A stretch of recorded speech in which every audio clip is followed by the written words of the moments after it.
Strategy. 7th floor.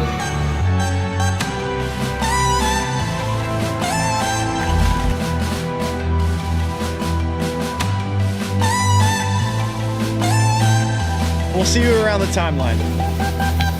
Feels good to be back. I think that Rollup is one of the most premier media brands in crypto, and I love listening to them. I think Andy and Robbie are great experts at everything they talk about, and it's my favorite podcast. Potentially multi-chain deployments. We are at DevConnect Day 1 here. I'm with Jesse from Base.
JP Morgan, BlackRock, DTCC, Fidelity, the entire thing was just institutions. It's next level. This industry is going to the next level. And guys, I don't know what else to say. I'm bullish. He said it, he finally said it. I'm so bullish. Andy's bullish, I'm bullish, we're bullish.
Is headed to the top. If we're not already at the top, we're going to the top.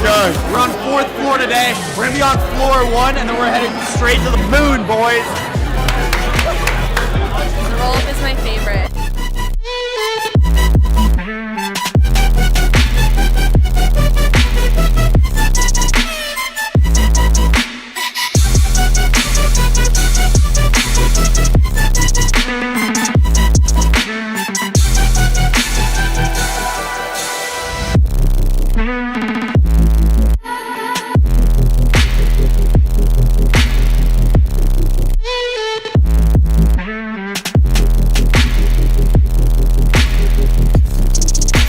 Zoom out. The institutions aren't coming. They're simply here. It's the golden age of crypto, guys.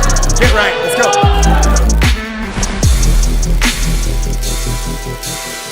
Welcome to the nest. See you on the show. Yes, Rollup sir. TV, Welcome. live Welcome from to the Nest. Empire State The Building, tokenization tower, the home of Neo Finance. and the new home of the Rollup. Guys, where the convergence happens between finance and digital assets, live from the financial capital of the world. Guys, this is our new HQ. This is the new studio, Rob. This is the Nest. Welcome to the Nest. Couldn't have done it without Plume and their amazing team. Yes. This amazing space. So And our amazing team. We've got several guys outside. I mean, shout out to everyone watching behind the scenes. Shout out to everyone who's been a part of the show leading up to this. You guys are all part of the Rollup family, and this is a big moment for everyone. So this is the new setup for us. Guys, the industry's changing. We're gonna go through a lot of this today. We're gonna get into today's topics and kind of walk through what we're doing today on the show. But a big part of this is about the regime change in the space happening, and it's happening fast. This is the new Rollup look. I got the haircut. We got the white collar shirts on. I might have got a nice watch. Hyperliquid's at 34 today. Yes. I mean, I don't know how you can be angry. Yeah, and we're going to talk a lot more about it. Let's get into the show for today. All right, let's get to the topics of the day, guys. Again, we're live here in the Empire State Building. It has a ton of history. Stoked to bring you guys that as well. We have the Nest, and just, again, the big topic is the regime shift today, and kind of exemplifying that with our brand, as well as just our space, our attire, just and just the whole way that the space is going, right? Like, well, the space has changed several times. It feels, people like to talk about cycles, but the reality is that these are evolutions, and the industry goes through evolutions frequently, if not every few years. And we are in the middle of a really an inflection point, right? An important one, and a paradigm shift that's happening in the industry, and the regime change is something that we're going to be talking a lot more about. And that there's so much that goes into that. It encompasses so much. Our topics for today overwhelmingly is this paradigm shift, introducing the regime Nest. shift. It is. It is introducing the Nest.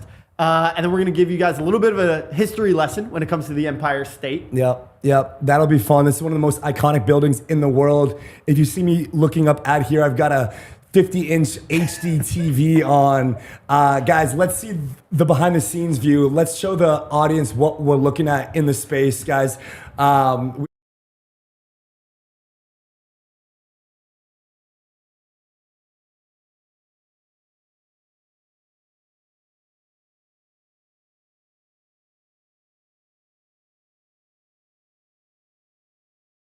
The day. Just wanted to show you guys that TV. So guys, we're going to introduce the Nest today. We just did, but we got more to kind of talk to you guys about.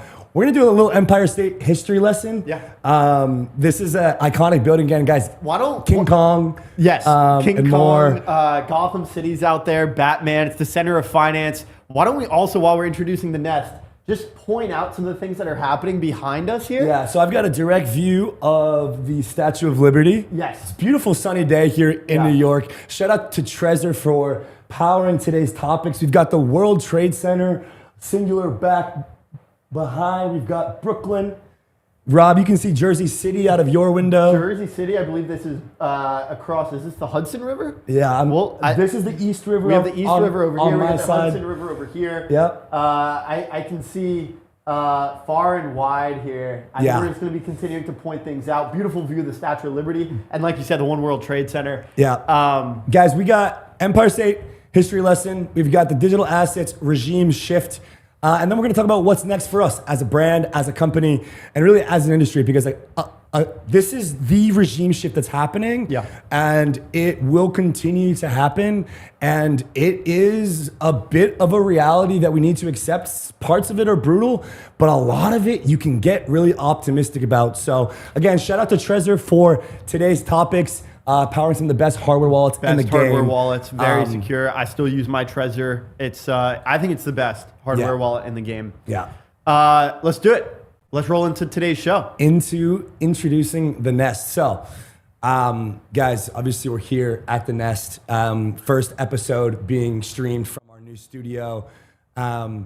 We are inside the Empire State Building. We're on the 77th floor.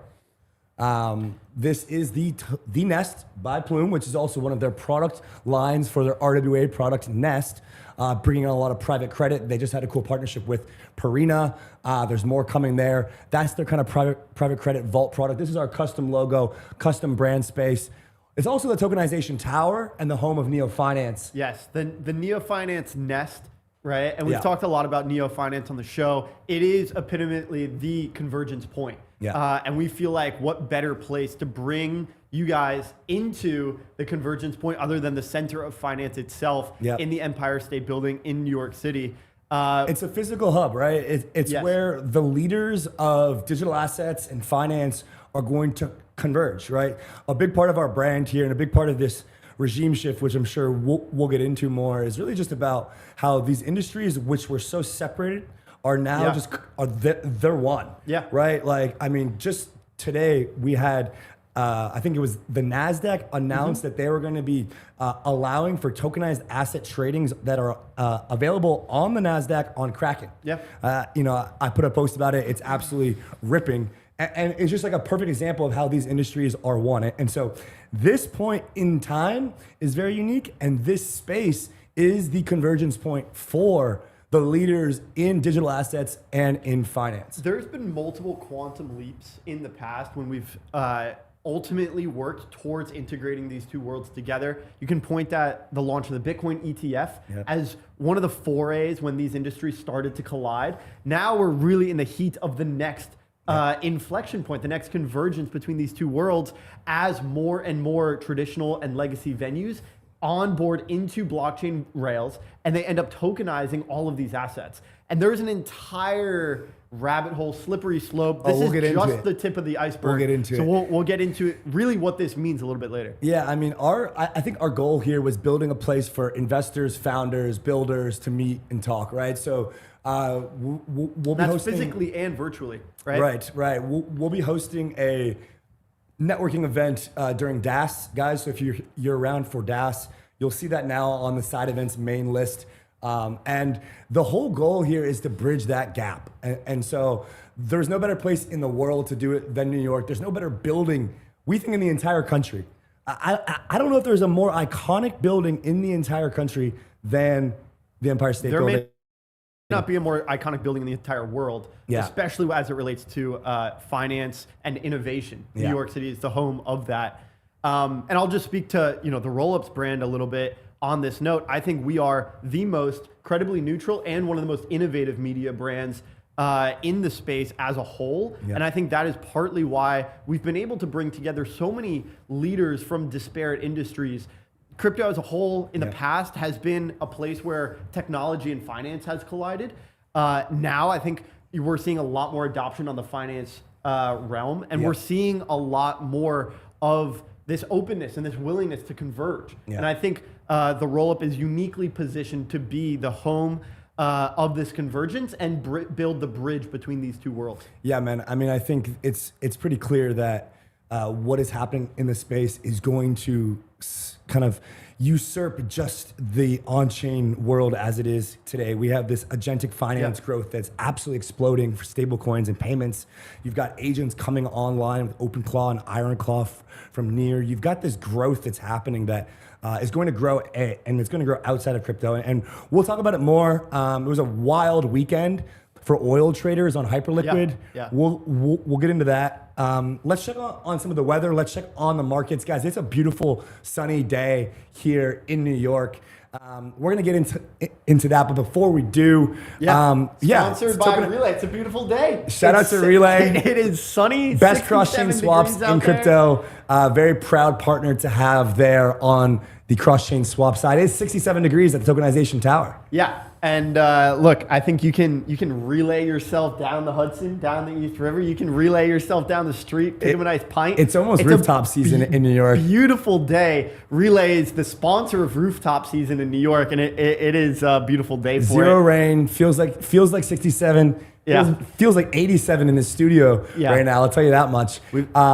8-mile-an-hour wind, south-southwest. It's a little breasy. Rob's got some breeze going on. On the flow. This is perfect. It's perfect. Got incredibly lucky with the weather. Last time I was in New York, I caught a little bit of snow, but I avoided most of the snowstorm. Those snowstorms were insane. It was incredible. Most of the snow has melted. The sun being out today, it being a bit warmer, has melted off more of the snow.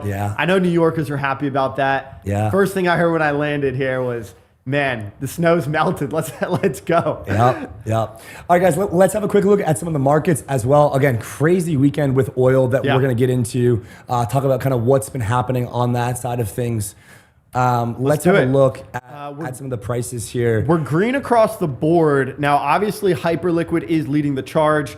We don't have them on the board today, but we've got Yeah. Bitcoin and ETH that are pretty much holding those lines. Bitcoin just under 70,000. Yeah. ETH just around 2,000. It sort of oscillates back and forth there. Yeah. These are the levels that we've stuck to since we drew Yeah, down. it's been like 2 months here, hasn't it? Yeah.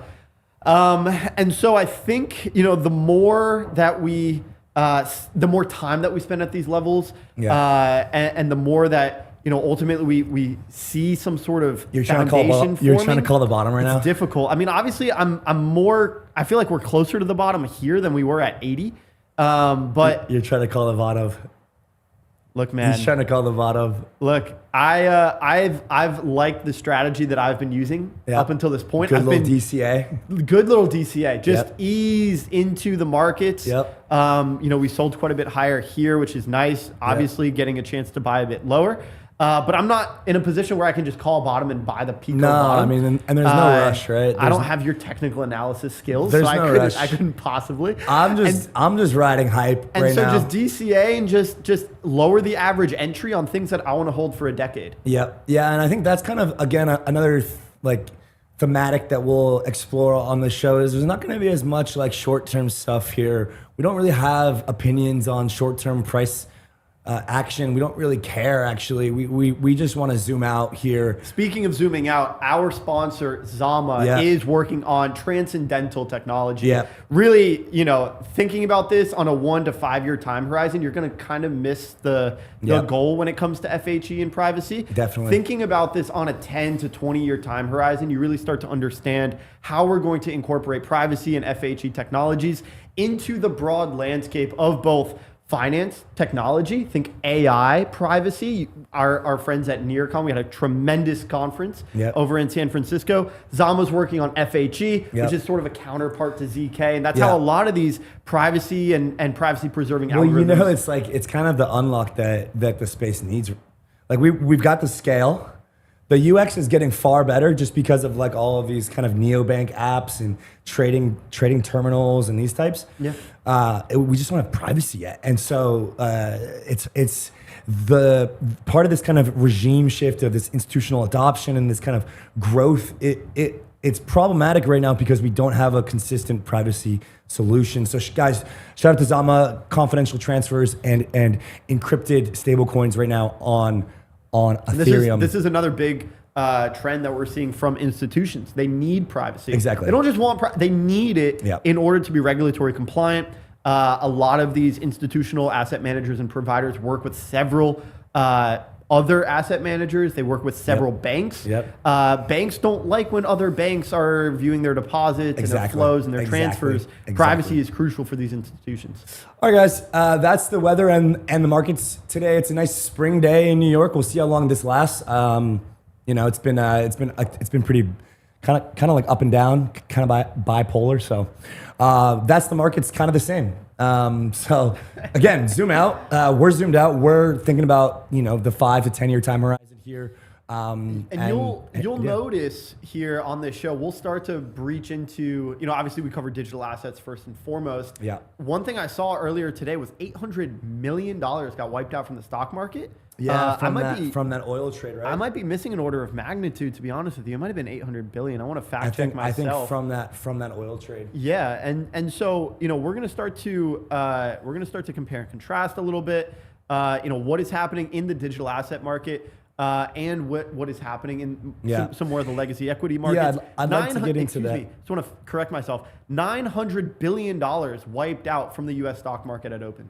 That was from that oil debacle, which was all the price discovery for that happened on Hyperliquid this weekend. Arthur Hayes put out an article, $150 per hype by August.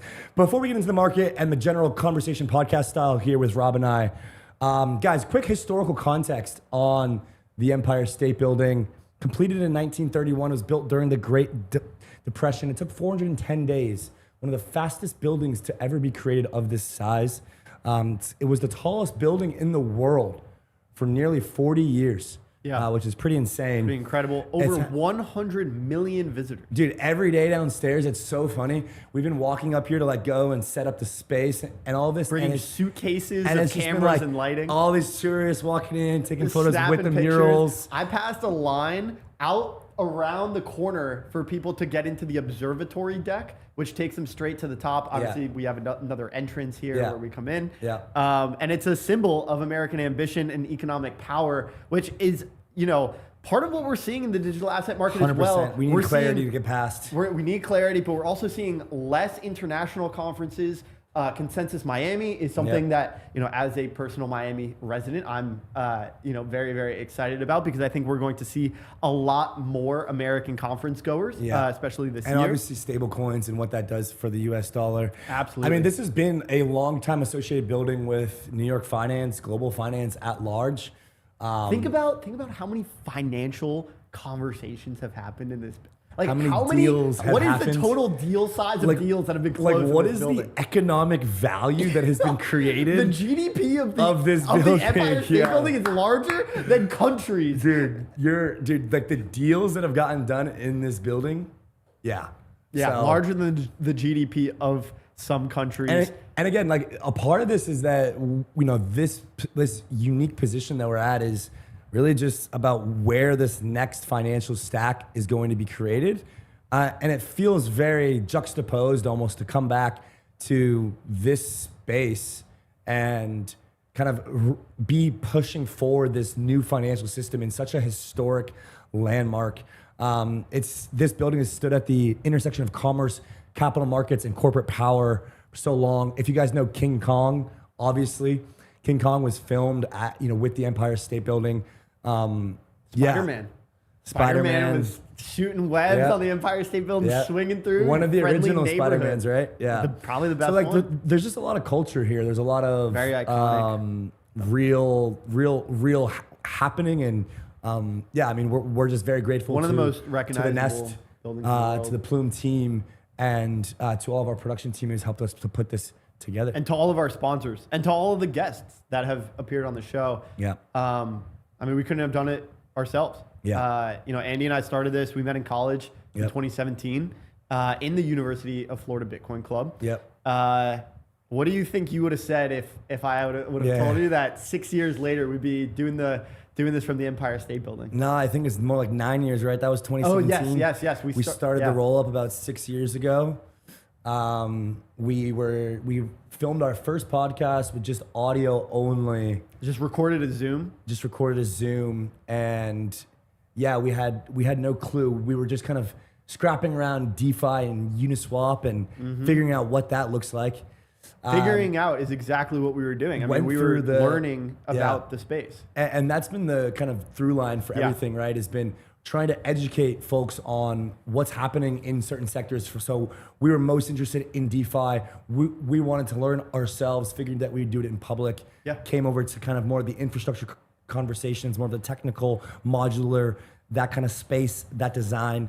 And then now kind of pioneering this new crossover of agentic tokenized finance, right? Like this is where innovation is happening at scale is inside of tokenization, stablecoins, payments, and then also in the overall agentic space, right? All these agents coming on chain.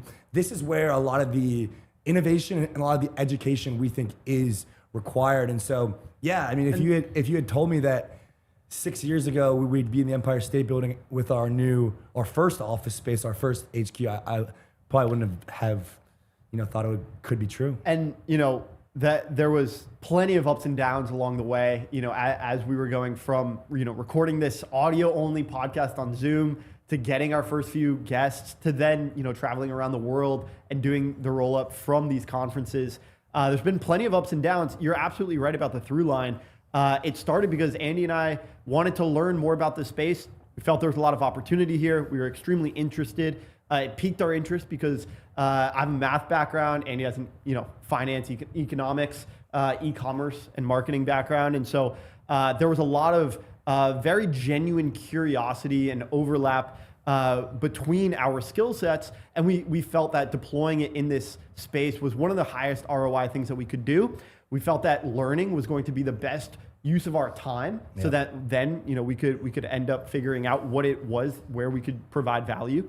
And from there, we've really followed our genuine curiosity. This is just a piece of advice that I would give to anyone starting out on their entrepreneurial journey is follow your curiosity, because that's exactly what we did. And it didn't come easy all the time. I remember just a few months ago, we were a bit disillusioned. You know, we saw, you know, obviously prices going down, you know, hurts morale, but the market was so apathetic. Crypto did not have, and I mean that choice of words very specifically, had very little product market fit. And we knew that there was going to need to be some changes.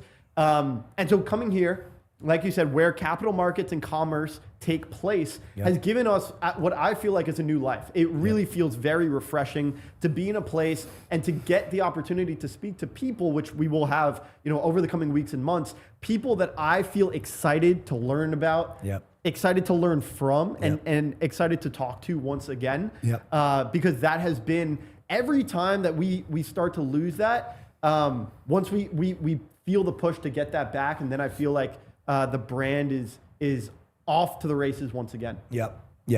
I mean, I agree. So guys, we're stoked to be here. We wanted to have this conversation today about the ongoing regime shift in the space. I mean, if it's not abundantly clear by the sentiment gap between crypto Twitter and the institutions and just like the general adoption, you know, I think it's going to be abundantly clear. So we're gonna kind of start into a more kind of like long form conversation setting here and open up some of this regime shift overall. And let's start with what happened this weekend as a start, right? So obviously, you know, there's this war going on in Iran, and unfortunately we have a lot of oil production in that part of the world, and that is leading to oil prices flying. And so the price of oil went from about $65 a barrel all the way up to about $110 a barrel over the last 2 weeks or so. And this weekend we saw a massive shift in this weekend and last weekend in price discovery for markets that are closed on the weekend. And like oil. And if you think about it, there's a broader shift happening about how these markets are reacting due to the crazy nature of the kind of administration that we're currently in, right? So there's this consistent news barrage in the world today. I like to think of it as like a 24-hour amnesia where something happens in 24 hours that is like a mind-blowing event that would be a once per month 5 years ago. That happens every day now, it seems. And so this is leading to markets being far more volatile, to more wars, to more things, more headlines. Like everything has been compressed into a headline. And so what this has done is that it has created a lot of opportunity for markets on the weekend. And markets on the weekend are increasingly becoming something that the NYSE has pushed, that we've seen people from ICE push, obviously today with Kraken and NASDAQ. And so I think just to start off, this regime shift is a more volatile world, is leading to a much stronger desire to trade 24/7. Well, I think you're right that we're compressing a lot more substance. Things that would normally take a lot of time are now taking much shorter time. This is attributable to several reasons. I think one is the internet. I think faster communications, faster transportation, and generally a more connected world than ever before. And you know, there was previously this 12-day war, right? It was over in 12 days. You know, 50, 100 years ago, these wars are drawn out. So now things are getting compressed in real time, and they're happening much more frequently. I think also, you know, if we're looking at this relative to the markets, we're thinking about how price discovery happens. And I think that is part of the key, the cornerstone of this conversation, which is a thesis that actually Solana ran with for a long time, of always trying to be, you know, approaching the speed of light, so that they were one of the fastest paths of information and lowest latency. And what that allowed for is the quickest price discovery. And if you can get liquidity behind price discovery, liquidity begets more liquidity. And price discovery ultimately is pushing the needle. So what you're alluding to and what happened over the weekend is that obviously traditional markets were closed.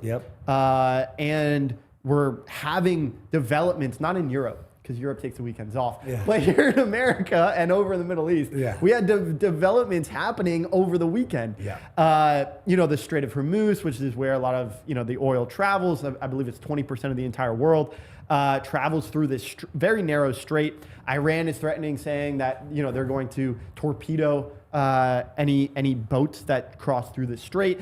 America and Trump is saying, hey, we'll give you protection. We'll give you an escort along the strait. Don't worry about Iran's threats. Keep the oil flowing.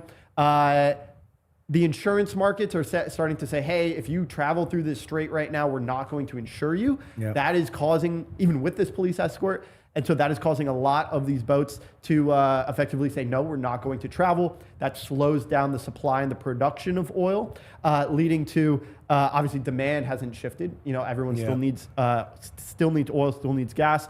And so maintaining demand, short supply, price flies. And so price appreciation flew over the weekend where all other markets were closed. The only market venue that was open, obviously, in a more open, competitive landscape, you're going to be pushing the edge on latency, you know, getting closer to bare metal, these sorts of things.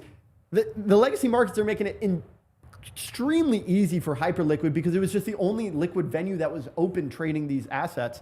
And so, yes, Hyperliquid was the venue of choice for price discovery of oil over the weekend. I mean, and the platform itself has processed, I mean, trillions of dollars in trading volume. It surpassed Coinbase in annual volume.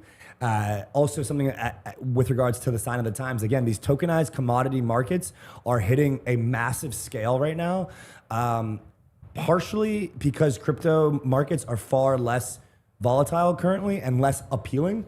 And so, you know, over the weekend, there was actually more that the top 5 pairs on Hyperliquid were non-crypto pairs for the first time in a while, which is, again, a sign of the times. Part of this regime shift. I'm not saying that that's always going to be the case. In fact, it's probably not going to be the case most of the time.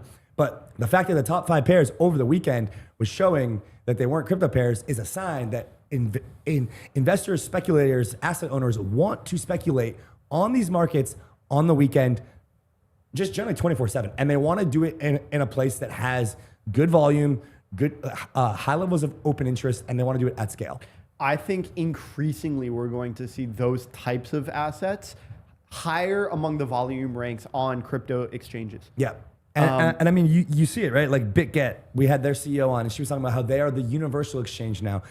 They just listed a bunch of gold pairs and these types. Bybit's doing it. Binance has it. Remember, this is part of the neo-finance thesis. Remember, the neo-finance thesis is essentially an acceleration of the assets that have typically been the most liquid and the most traded for centuries. Oil, gold, silver. These are the assets that people want to trade. We're not suggesting that we're going to take XYZ crypto, you know, equity token and it's going to become the most liquid traded venue ever, right? What we're suggesting with the neo-finance thesis is that we're going to improve the rails. The platform through which these assets trade is going to be exponentially faster, more affordable. It's going to settle quicker. It's going to unlock latent liquidity, and it's going to be composable with all of the other venues that are currently disparate. And so part of the neo-finance thesis is that we're taking these high quality assets, the assets that move most of the capital in legacy markets and in the neo-finance markets. And we're going to bring them on chain. And we're going to be innovating them. We're going to bring them on chain. And so we'll get better assets on chain as a result of this phenomenon as well. We'll get different types of assets on chain, better types. And the big thing here, so to kind of like round out this first point about this regime shift, how to position, obviously we're both Hyperliquid bulls. We own Hype. But these markets represent trillions of dollars in annual trade with tens of billions of dollars in futures volume, right? And so if you just think about how these percentages of these markets start to come on chain, it's just like so obvious that the market volume that is being done just on perps in crypto is going to be first kind of like joined by and growing together. But I think that the volume of these, as you're saying, these larger, better assets, higher quality assets, is gonna grow, supersede the volume of the perps on crypto assets. And the other thing here is that to kind of finalize this point and move on from hyperliquid and kind of this tokenized commodities trading is perpetual futures do not exist in traditional stock exchanges. They have futures contracts that have expirations. You need to roll them over. This doesn't exist in this world, in these markets. And so once again, guys, we're here in the Empire State Building. We are bringing the convergence of these two industries together. This is going to be an accelerant for investors, stock brokerage. Once you kind of learn about this, you are really intrigued as to how it happens, funding rates, how it all happens. And so something to note. Well, for us, it's like we're used to it, right? And I think for people to understand is that it's important to untangle the asset from the underlying infrastructure. Okay. And so we've learned this because when it comes to digital assets, you've got what people typically call crypto. Yeah. They refer to two things, and ultimately that leads to a lot of confusion. What they refer to is the asset, think Bitcoin, and then think the Bitcoin blockchain. Yep. Asset and blockchain are two fundamentally different things. We're seeing this play out with the more legacy asset class, the high quality asset class as well. And so I think what we're going to continue to see is the invention of new modalities, the invention of new infrastructure. Perps is a technology. Yeah, Perps is a piece of infrastructure. Yep. You can apply this to any asset class. You can apply Perps, you can apply blockchain rails, and that application of that infrastructure is going to improve the liquidity, the composability, and the speed and the latency of any asset class. And that's why this is ultimately inevitable. We believe it's inevitable. And this is going to be a transgression over time, where we're going to see more and more of the assets traded on these more liquid venues. Ultimately, it's going to positively impact the bottom line of whoever is trading these assets. You're going to be able to unlock liquidity. There is counterparty risk and liquidity risk when you're doing T+1, T+2 settlement. You have the cost of money. You have to insure some of these overnight things. You have custody risk, counterparty. So ultimately, we're removing risk by putting things onto more liquid venues and more secure exchanges. And then we're going to be opening up the abundance of capital in these markets. And so I think there's an evolution here. Yes, we're going to see high quality assets. We're going to see more high quality assets on chain. Those high quality assets are going to end up getting access to capital and lower settlement times, quicker, faster settlement times. What does this mean? I think is the next question. Yeah, like what is this? So what does this mean for, because if we go to like tokenized treasuries, these are 1 billion, 2 billion, 3 billion coming on chain massively, right? Repo markets are Buildle billions. is huge. USYC from Circle is big as well. Those are the big two. This is a whole nother, so that's perps. That's on-chain price discovery. That's going to happen. How to position. We told you what our position is. We told you how we think about it. I don't look at I don't have really any other positions in any of the other perp dexes. This is a winner takes most market. I think there's going to be 3 winners. Right now, it looks like Hyperliquid, Lighter, and Variational or Aster. But again, I don't know. We'll see how that whole space plays out.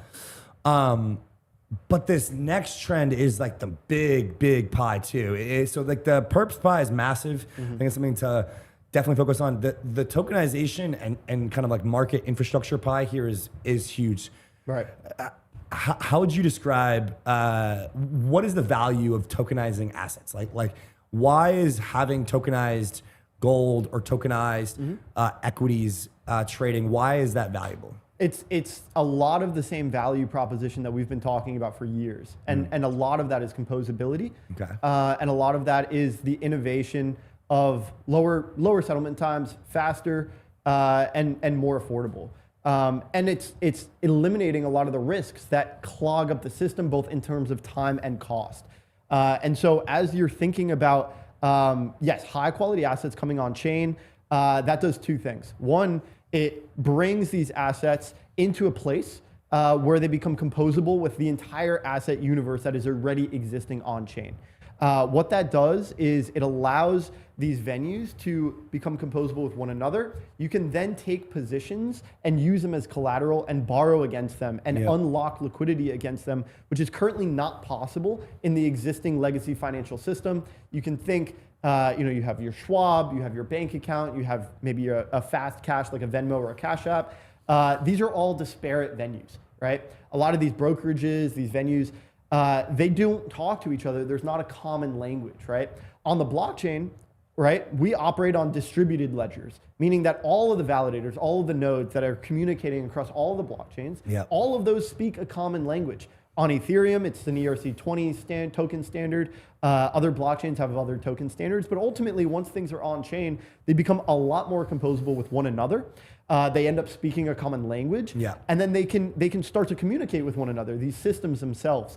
And that means that we can start to unlock value that was currently not there before. That happens faster, and then we can apply that value into more assets. So you can think that once we have these assets on chain, you become you start to eliminate a lot of the risks that start to make costs in terms of speed and capital.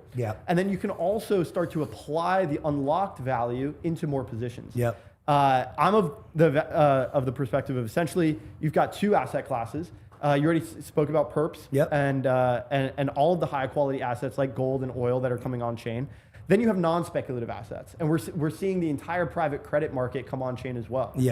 And show some cracks as well. Exactly. And so I believe that now once this is moving on chain, the old adage when FTX collapsed was that if FTX was on chain, we would have seen the cracks a lot sooner. Right. And so we can see a lot deeper into the system itself, who owns the risk, who owns the assets, and then ultimately we can make determinations based on that. So first off, we're unlocking a lot of liquidity once we have tokenization. The second is that we're improving a lot of the risk profiling that happens across the entire industry.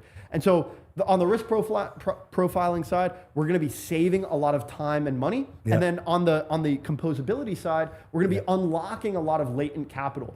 Ultimately, these two things are improving the bottom line for companies like BlackRock and Fidelity. And we've seen it. I mean, we've seen it. They're embracing stablecoins. They're embracing digital assets for a reason. It's because it makes perfect business sense. It improves their bottom lines twofold. Yeah, I mean, so that's kind of tokenization as this pillar of the brand that we have, that we're going to be covering, that we think is part of this regime shift in a positive, optimistic way. And I think the kind of next and parallel is stablecoins, right? Is just this, we're sitting over 300 billion. I think USDS just cracked 11 billion. So just kind of broke through that 10 billion kind of level there. Tether is obviously in the first place here, circles up. And so this is a major area for businesses, right? Because they are going to be able to lower their credit card fees that they have to pay, those costs, any sort of failed card payments, agentic micro payments and agents using credit cards and stable coins on chain, and just the amount of money being transferred for global payments, remittances. This whole category is going to keep growing. And so stablecoins is very clearly part of the regime shift. And so I think if you think about perps, tokenized assets and tokenization and stablecoins, you have a winning portfolio to think about how to allocate to. And it's not easy right now. And there's some perps companies that you can allocate to. Tokenizing, there's a couple, but a lot of these are kind of more in the private sector. And then stablecoins, obviously, you've got the Skies, the Athenas. As part of our N7, it's Sky. Obviously, Circle has a stock, not financial advice. But those are like the big three of this regime shift that I think is important. Okay, so I see your mental model. You've got perps, you've got stable coins, and you got tokenization. I think those are three very, very key pillars. The way I'm seeing this regime shift is almost more of a progression. And so I think of it as, okay, stable coins are extremely important, and now we have regulation, and it's becoming even more accepting of stable coins. Once we have stable coins and high quality assets, right, tokenization is the absolute foundation of a lot of this, because ultimately this infrastructure it can support really anything and everything. The key is filling it up with high quality things through which we can start to transact and we can use as value, and we can start to create more value as a result of it. And so once you have these assets on chain, and I mean both the speculative assets in terms of the high quality, oil, gold, things that are some of the most liquid venues, also equities. U.S. equities, one of the most liquid traded asset classes in the world.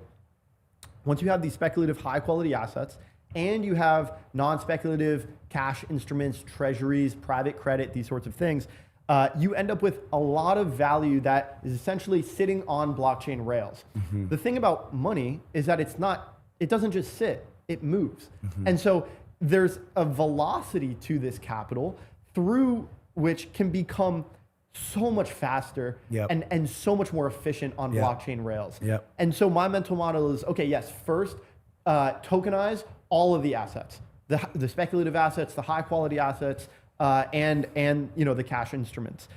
Once these things are on chain, then we have the plethora of DeFi, NeoFi mechanisms that we've been studying since we were DeFi Slate. And so what we have here is we have the mechanisms like the Aves, like the Skies, like a lot of the decentralized exchanges that we're now seeing get wide adoption from the most important, most reputable asset managers and financial institutions in the world. These are the building blocks, the DeFi Legos. If you think back to DeFi Summer 2020, these are the building blocks of a new financial system of a token standard. So yes, tokenize all the assets, make sure that all of these disparate venues can speak to one another and they speak the same token standard, and then start applying the DeFi building blocks that we know and love because we've been in this industry, but now you have high quality assets, extremely liquid assets with trillions of dollars of market cap in both speculative and cash instruments flowing through some of these mechanisms. And so let's so let's get to this, right? So that is a really good point. Because right now we're valuing a lot of these DeFi applications, especially the ones that we've been tracking in NeoFinance and just a lot of these on-chain protocols and blockchains, just for the understanding that we're using crypto assets in them and not that we're gonna bring billions and billions and billions of treasuries and private credit units and CLOs and on-chain and be able to put that in Morpho and loop that thing like 100 times. Put it in Aave, use it across a set of applications like Pendle, Hyperliquid, Lighter, et cetera. All of these kind of like financial primitives on chain, they've been thought about and valued right now as kind of like what can be done with the crypto collateral, but not what will be done if all of the assets in the world essentially slowly but surely come into these applications. And so before we get there, this is, and on that topic, this is the cause, I believe, of this massive sentiment disparity right now, right? And so this is part of this regime shift, is that we have a massive sentiment disparity on, I call it like CT token bear market and institutional mania. And so what happened is that there's been this large amount of theoretical value created in crypto, right? The total market cap peaked around 4 trillion at the end of last cycle. Right, we saw all these different tokens, all these blockchains, all this venture funding. We built a ton of infrastructure and a lot of kind of groundwork for the space, right? But we haven't really thought that deeply about actually capturing that value. And so there's this deep fear right now of institutions or whomever with large distribution channels, Robinhoods, Revoluts, etc., coming in, creating a POC for their on-chain endeavor and capturing the majority of the value because they own the user relationship, they own that application.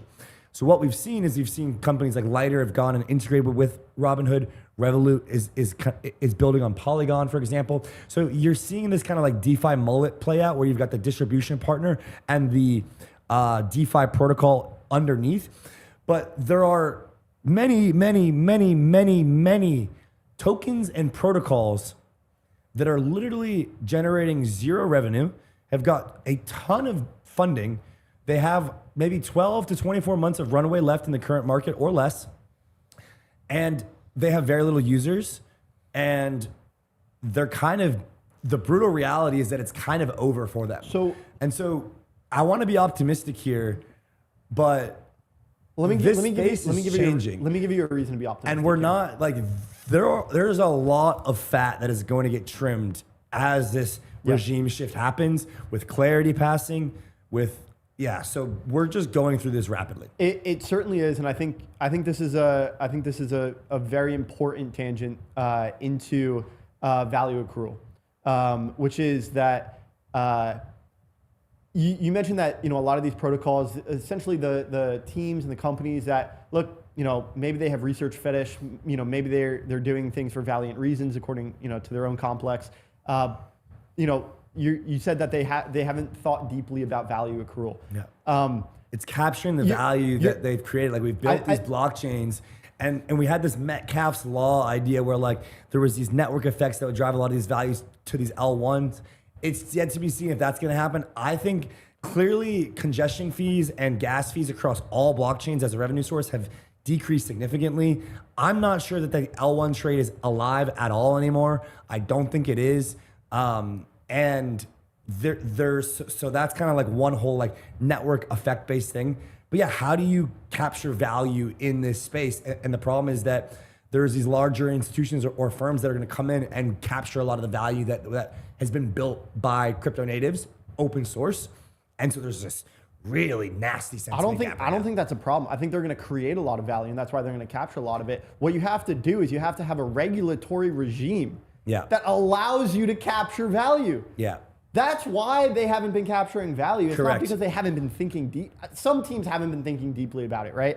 But, a lot of these they were teams going do to not zero have anyway. any revenue. A lot of the teams didn't have product market fit, and that's why they didn't have And revenue. I'm talking to VCs you have other companies that felt like they had to sufficiently decentralize, and that was That's over. Dude, decentralization is over because we have a regime shift. Like we have at regime least change. until the coming And years, so- and- it's not over. But like the whole I'm very glad Ethereum is still pushing and Vitalik's still pushing for censorship resistance and all of these from the highest level. But dude, that whole DAOs are done. It is a hierarchical top-down decision-making on product and scale and speed. You're competing against fintechs. You're competing against 3,000-person firms. Yeah. There's no more fugazi about DAOs and decentralization. That's over. Absolutely. That's a huge part of this regime fighting shift. you on that, but the part that I am thinking about and talking about is where equity meets token. And that is a part that has started to evolve very, very significantly over the coming months, or in the past few months, and continuing. Yeah. And that is that's a cornerstone of this regime shift. Yeah. And that's because that's why DAOs were created in the first place. Maybe there was Vitalik had some philosophical arguments as to why DAOs are important. We all believe in decentralization as maybe a decision-making mechanism, but as a corporate treasury strategy, no, it doesn't make any sense. No. And so DAOs existed so that you could put up some fugazi, facade in front of a protocol that actually did have some revenue that you could pass back to the token. Hold on. But that's not happening anymore. OKX just raised at a $25 billion valuation. Yeah. And the token is trading at $1.8 billion. Yeah. This is something that is going to change as well. Yeah. They will likely be merged to 1-to-1. And I don't know how that's going to look for backsetting that and going back and looking at all these protocols, figuring out how to actually allocate those. But this is coming together, and it's going to happen because let's say Coinbase launches Base. You've got Base token, Coinbase stock. You've got this weird thing going on. It's just going to be one. And I genuinely think that there's protocols like Backpack are doing this. They're actually giving away equity to people in their airdrop or in their points program. So they're like this is going to come together, and I think that's also a big part of the regime shift. So it's gonna weed out a lot of teams. Let's drill into this Coinbase example because this is one that people like to use a lot. Let's say Coinbase launches the Base token. Let's also say that Coinbase tokenizes their stock, and now they have a tokenized coin stock. Yeah, I know. Base is the L2, but you can buy coin on chain. You can buy Base on chain. So then Coinbase has a token, Yeah. and they have a Base token. So they have two tokens. It's weird. So value accrual ends up, and you have different assets for different folks, right? Yeah. So you can have an on-chain audience buy the base token. You can have an off-chain audience buy the coin token. But once these two things start to intermingle, ultimately you're going to have to look into where the revenue is coming from, right? Where is it going? Yeah. And that is the question here that I would be looking into as a shareholder or as a token holder. And I would be looking for clarity on where my revenue sources are coming from, because ultimately the way that these things are valued, normally these token stocks, these P to E ratios, right? Like I'm looking at how much revenue you have and what are the chances that you can solidify those revenues and grow them over 5 years, 7 years, right? Okay, so here's the then thing. you're trading 7 times earnings or 5 times earnings. Well, so Hyperliquid came in with the Trump administration earlier. And I think it was about a year and a bit ago, and they said we're gonna buy all the revenues. We're gonna buy back the tokens with all the revenues. Trump's in office. We don't care. We're gonna do it. Yeah. That completely shifted the entire landscape of tokens, Trump and Hyperliquid. Yeah. And now there are tens of thousands of tokens with zero revenues. Yeah. And they have zero passback. And those tokens are done. I'm not disputing. They're done. I'm not and disputing. So that part of this. Part of this regime shift as an investor in this asset class is you have to have a consolidated portfolio. Like there is no room for distributed kind of spray and pray narrative-based tokens. I don't think that that's really going to come back in any major way. I think there are actual investable assets right now that are doing very, very strong revenues, doing buybacks, have open, programmable, transparent financial data, and are doing it at an institutional scale. And a lot of this industry is not going to make it past this phase. And there's a lot to be optimistic about because those winners that do win will accrue a lot of market value, and there will be a lot of upside for those over a longer period of time. But as you say, right now, these assets, they're just not like equities. They don't have a claim on cash flows. There's no direct ownership rights.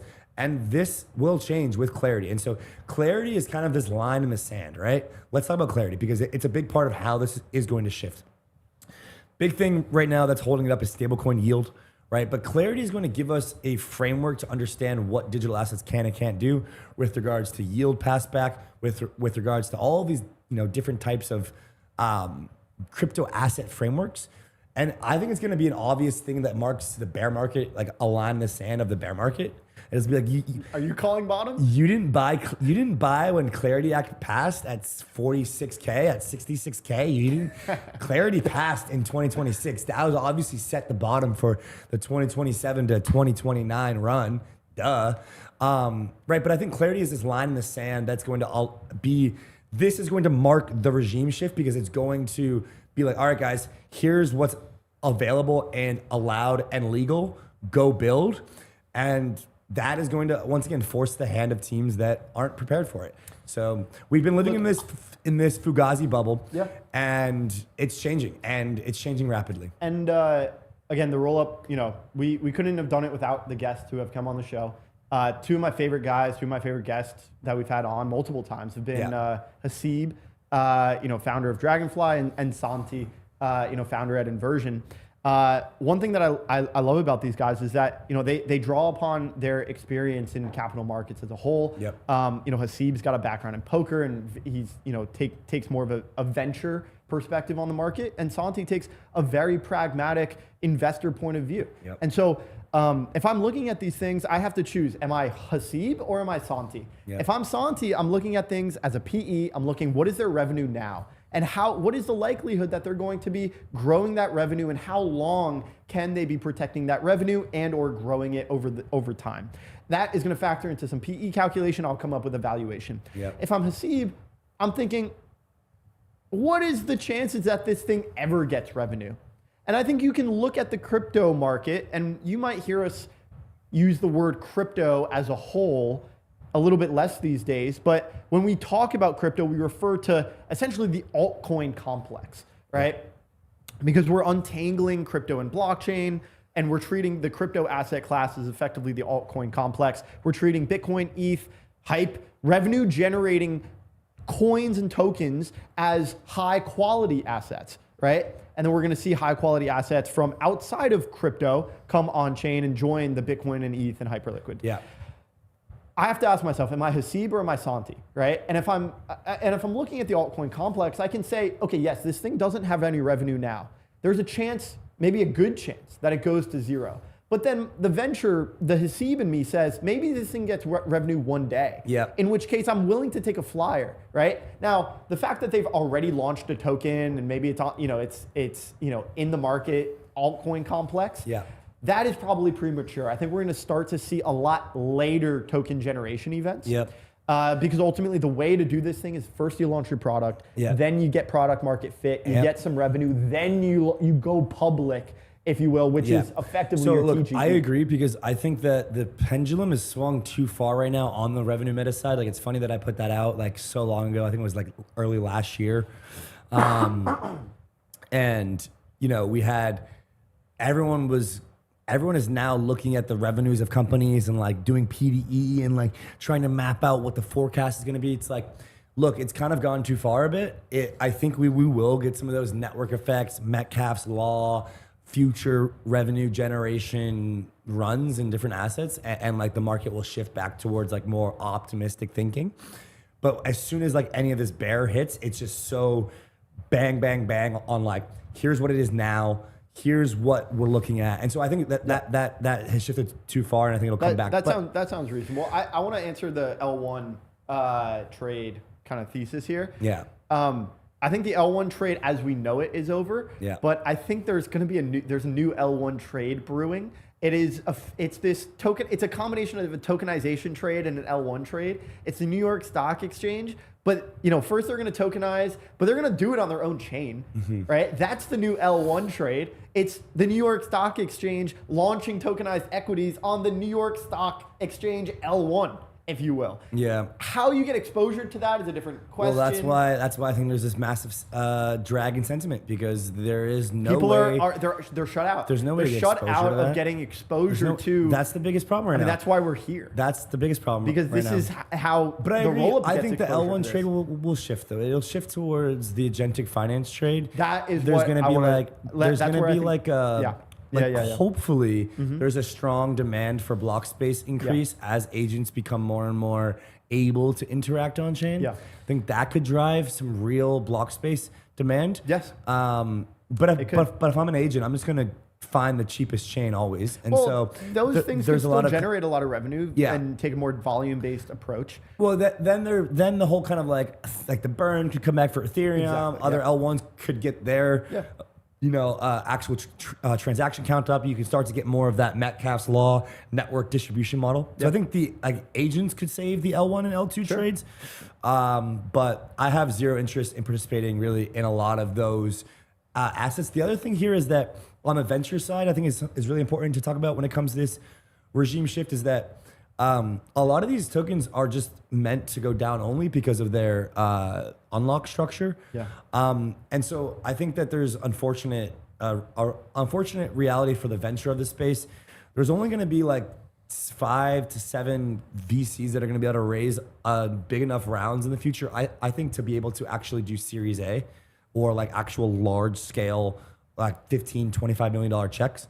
Paradigm, Dragonfly, Han, A16Z, Framework, and I mean, I don't know, maybe a couple others, some small ones that will get anywhere. I mean, Paradigm and Dragonfly just announced big rounds, at least Paradigm announced the desire to, A16Z did. So there's also a massive consolidation in the venture funding of the space. Well, I'd imagine that a lot of LPs could be a little bit more enthralled with AI these days. And this is what I think we they should... also want more liquid strategies. Sure. Is what I've heard. So 2 things on the venture side that I think were interesting as far as the regime shift. Spoke to a guy at Drinks the other night, big prominent VC is deploying their fund 3 large scale. And he basically said that we're not doing any deals unless they have a clear path to revenue.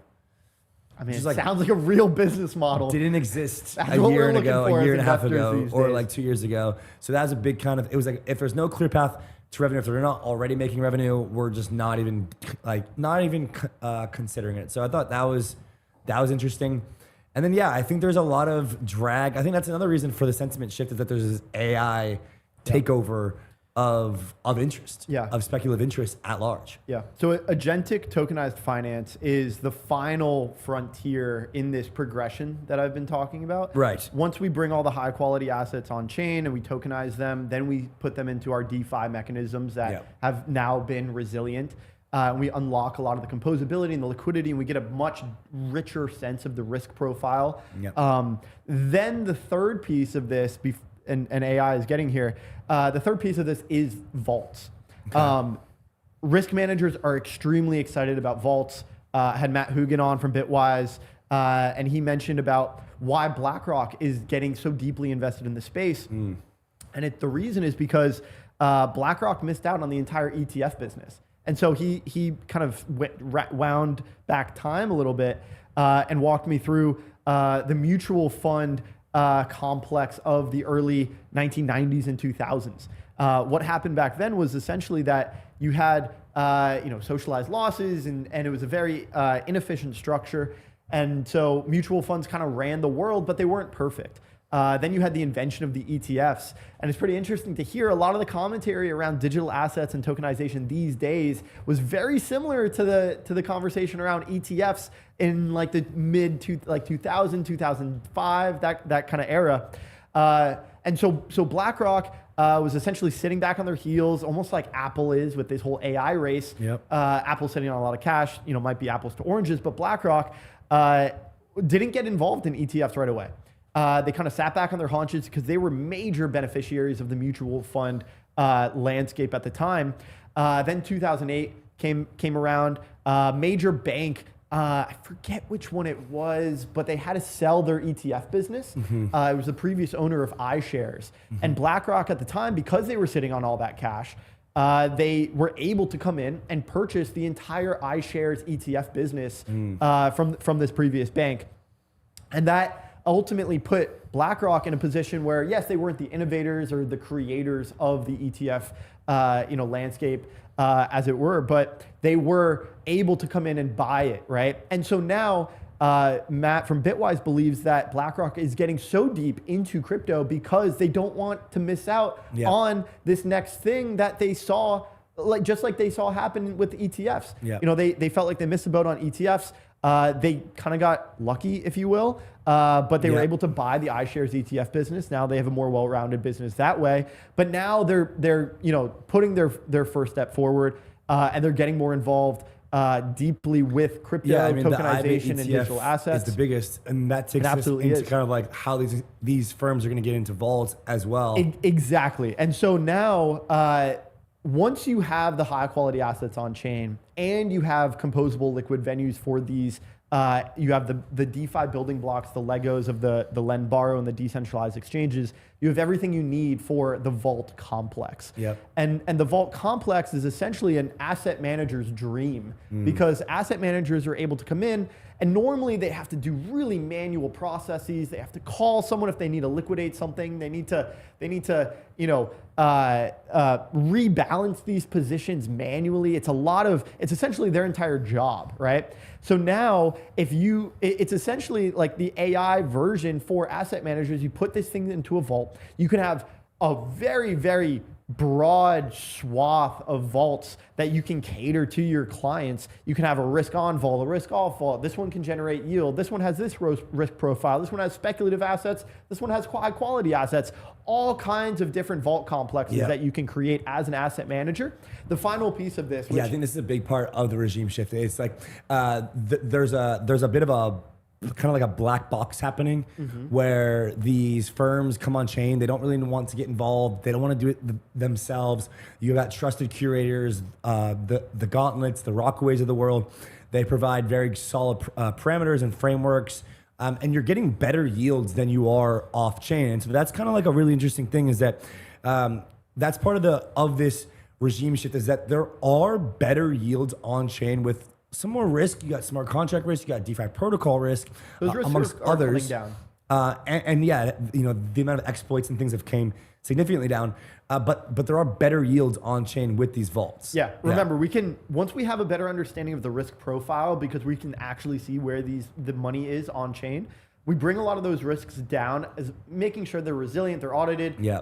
As we have larger institutions come into the space and they deploy thousands of engineers at their fingertips on the code that is underpinning this. BlackRock has obviously done due diligence on Uniswap. That's why they're partnering. Apollo with Morpho. Yeah. We're going to continue to see those risks, those smart contract risks come down, and we're going to see risk dispersion.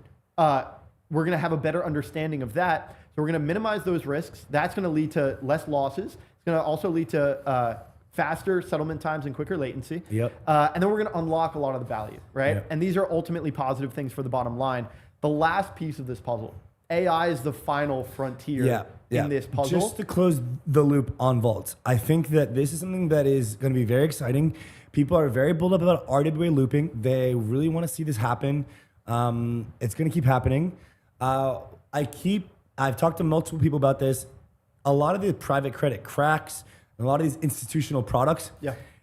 I think a lot of these firms think that they're going to come on chain and just like dump their products on the on-chain ecosystem, and the distribution that they get from this on-chain audience. Just something to note, guys. Like think about why these firms are wanting to come on chain to get more AUM, to get more fees, to sell you more products. Like it's a really nice time to be at the forefront of this convergence. But when you think about the incentives a bit more, you understand why the sentiment gap exists, such that we built all this open source technology, and then there's a bit of a vampire attack happening from the outside. I think there might be people that are disillusioned with what they thought crypto was and is, and where it's going. I'll just say, like, I've been in this space for, we've been in this space almost 10 years. Yeah. Right. Each. Right. And the best way to get exposure is to build something. I would encourage people to become entrepreneurs, especially in the era of AI. Yeah. It's not that you can just buy an asset that got TGE'd and ride it to the top anymore. Yeah. You may realize where this space is going. You may realize where the industry is headed. Yeah. But you may feel like there's no way for you to partake in the upside of it because there's not some instrument for you to buy. But there is. Create your own instrument. Create a company. Yeah. Go where the convergence is happening. Yeah. Seek out, a lot of the value that you think is coming, and provide, your own contributions to it. And I think you can capture a lot of upside that way as well. Dude, before we get into AI, let's talk about the regime shift about culture and conferences. Think like culture-wise, right? So there's a bit of a clash happening right now. Vitalik even put in one of his recent posts to like take your suit off, go, leave your high status slop membership club or something, and like go and be free, right? And at the same time, you've also got the rapid professionalization of the space. We're in the Empire State Building. We are quite. This is the beginning of our attire. You're gonna see NFT PFPs go for the space at large. You're gonna see the conference strategy change.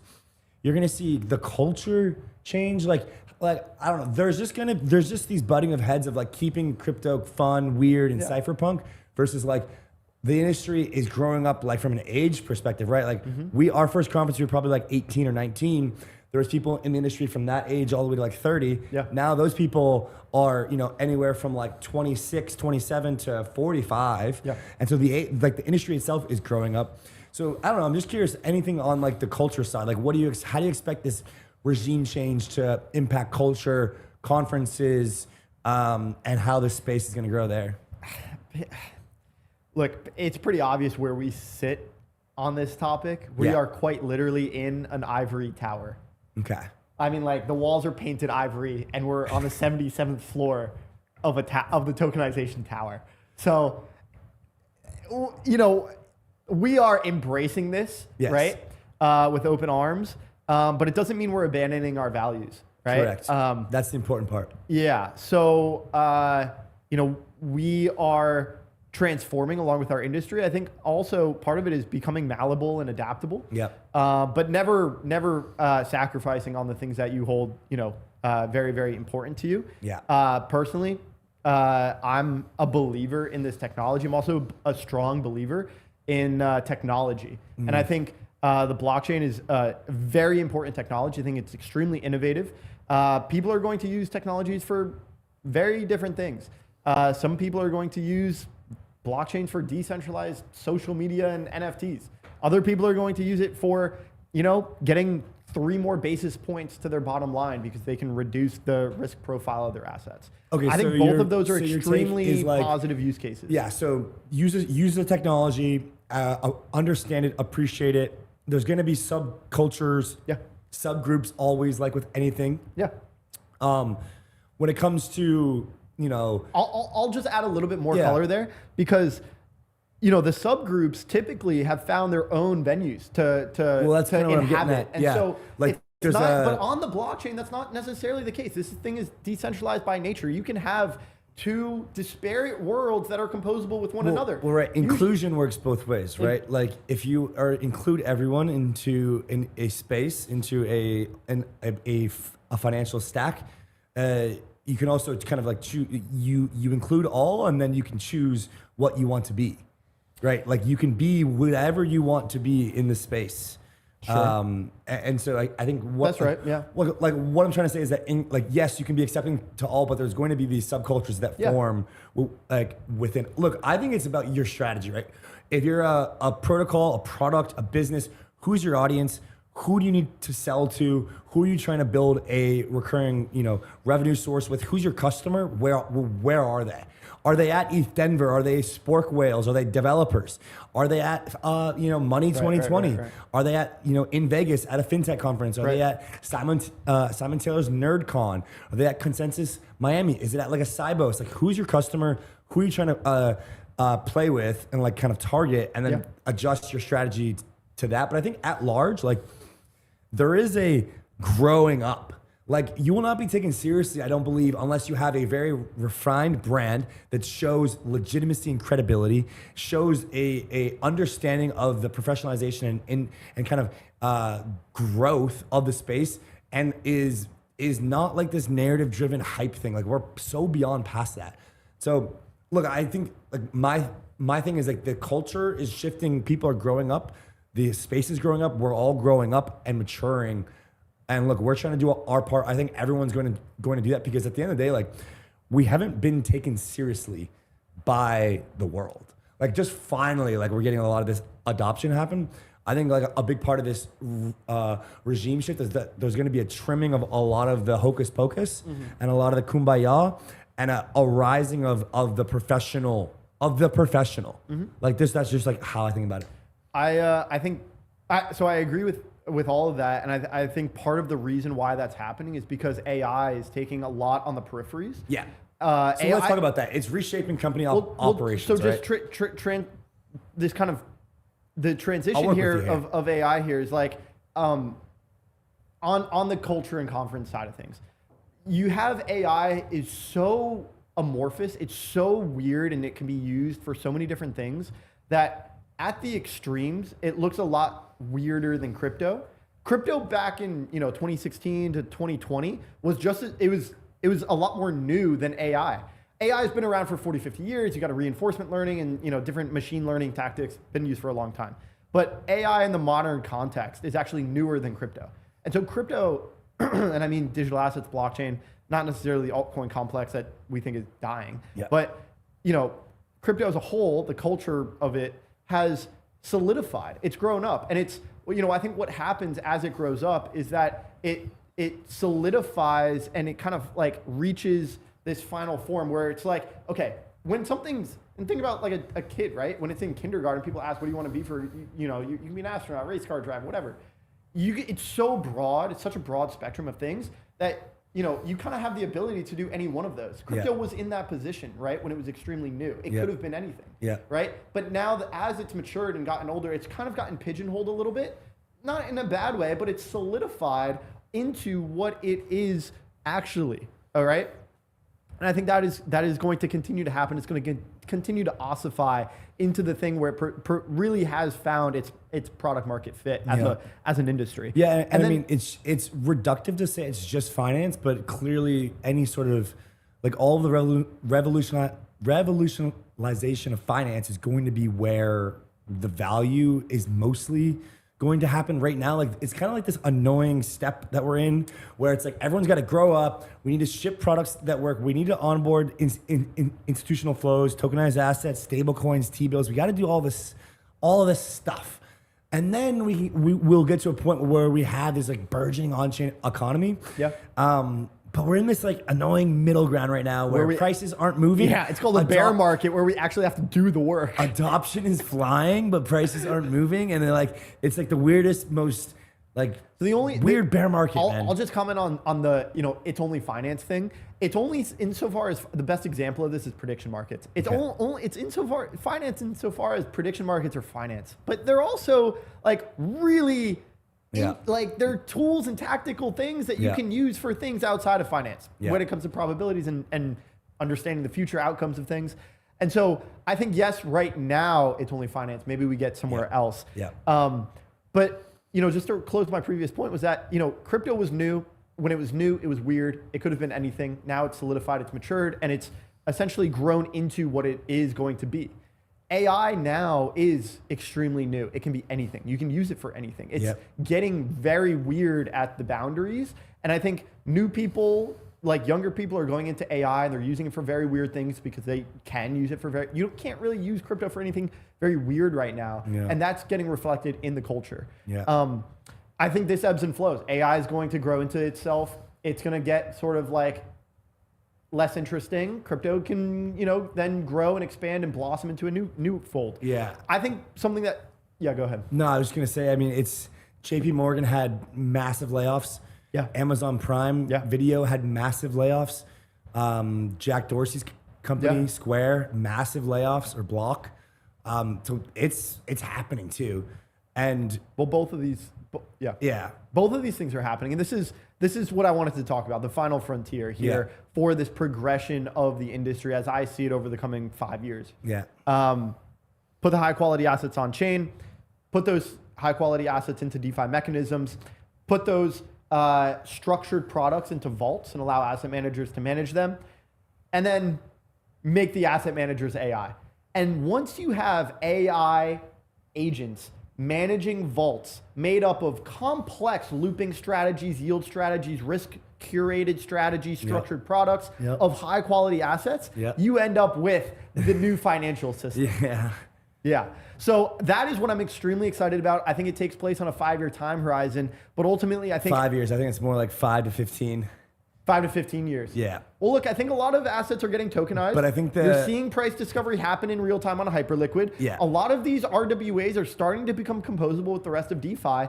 And you have OpenClaw that people are using for very weird things. So yes, AI agents managing vaults made up of high quality structured products, I think, are a very weird use case for AI agents right now. But I think 5 years is a long time, man. I agree. I think the world can change a lot in 5 years. Agentic finance is certainly a part of this regime shift. It's the usage of AI internally for your company's work, whatever that looks like.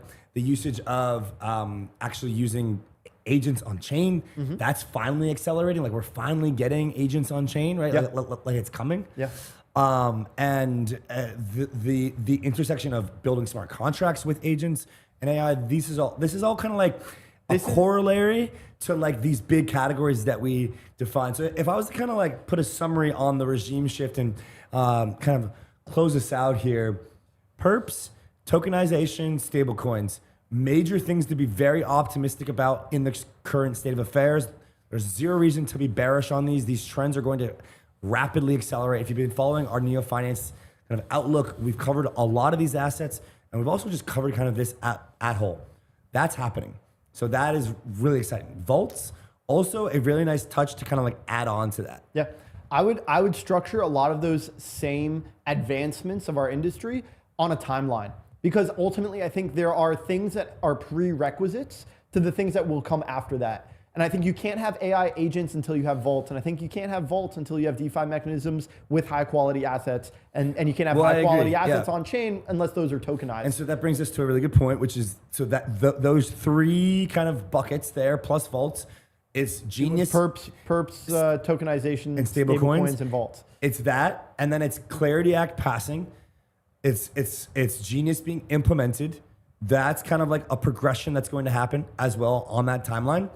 And this is already starting to happen, but that is causing the mass wipeout of a lot of fat in the industry. We're bearish on a lot of tokens, on a lot of teams with no revenue. I'm just not excited about it. There's no investable case in it, which that is leading to a consolidation in venture funding, the ability for VCs to raise. We're going to see a lot of consolidation there. We're not going to see a lot of these VCs shut down office, but we're going to see them turn into more like liquid kind of like broader macro cycle traders. Look, investors. I think this is happening, right? So the revenue meta is going to keep happening. We're going to see that, but this pendulum has shifted. Right, the pendulum has shifted a bit too far to like, let me go on DeFi Llama and analyze exactly your revenue forecast. Look at your P/E. We'll see some of that Metcalfe's law, optimistic network effect trade return, and that's probably going to be driven by the agentic side of things. Yeah, I really do think perps are an important part of this. Clarity is an important part of this. These are accelerants, and I think ultimately, we're progressing along this timeline. It's up to everyone who works in this industry and the regulators, everyone who contributes to this, as far as how fast we accelerate down this timeline. Yeah, and so what this looks like from a portfolio perspective is less asset ownership. It looks like trying to own really quality assets in those three sectors, and potentially in that vault. You're structuring this as three sectors. I see this more as a progression. Okay. Right? But ultimately, what I think this is you have your perspective, I have my perspective. We're talking about the same thing. 100%. It's neo-finance. 100%. It's neo-finance. It's the convergence where digital assets is meeting finance, and it's happening. And so just kind of keep rounding out and summarize this point. It's the evolution of finance itself. Correct. Right? As high-quality assets evolve into programmable money. Yes. Right? As we have programmable collateral in DeFi and in mechanisms like vaults, we end up with high-quality assets that are the next iteration of the things that they were. It's before, it's when gold was, something just plucked up, in the Hudson River. You gotta go to California for that. But, you would take it and then it was an ETF and then it was a tokenized product and then it's a tokenized product that earns some yield in a vault and then an AI agent manages that tokenized product. And so what we're talking about is really an evolution, but that's what the regime evolution. shift is. It's not a single point in time. It's this ongoing thing that has been happening. You could say since 1010 or since Hyperliquid launched or since the administration came in, but it's been happening. It's gonna that is what's happening, and we're just kind of in the middle of it, helping people navigate through it. And it's a big change, and there's a lot of more brutal realities to it, but there's a lot of things to be optimistic about. I think again on the culture side, on the business side, it's the era of the mature, sophisticated kind of professional brand. It's not this hype, fugazi, decentralization, DAO structure. It's structured, hierarchical decision-making, fast execution, product-oriented, user-oriented results. It's focusing on conferences and branding and conversations that actually matter to who your customer is. And unfortunately, in every bear market, it means being somewhat firm with, what your bottom line is, what's going on, who you're supporting. But through all of this kind of somewhat pessimistic side of this regime shift, there's so much to be excited about because we will get into a time where we'll see a lot of value be consolidated into really quality assets on chain. We already see a couple, and this will provide multi-year to decade-long investment opportunities with tokens that look more like equity, with claim on cash flows, with real rights. This will provide you to own wealth and store wealth, not just in Bitcoin, but in other assets. It will provide a magnificent onboarding of a lot of assets on chain, a full tokenized revolution of the way assets are traded and managed and settled.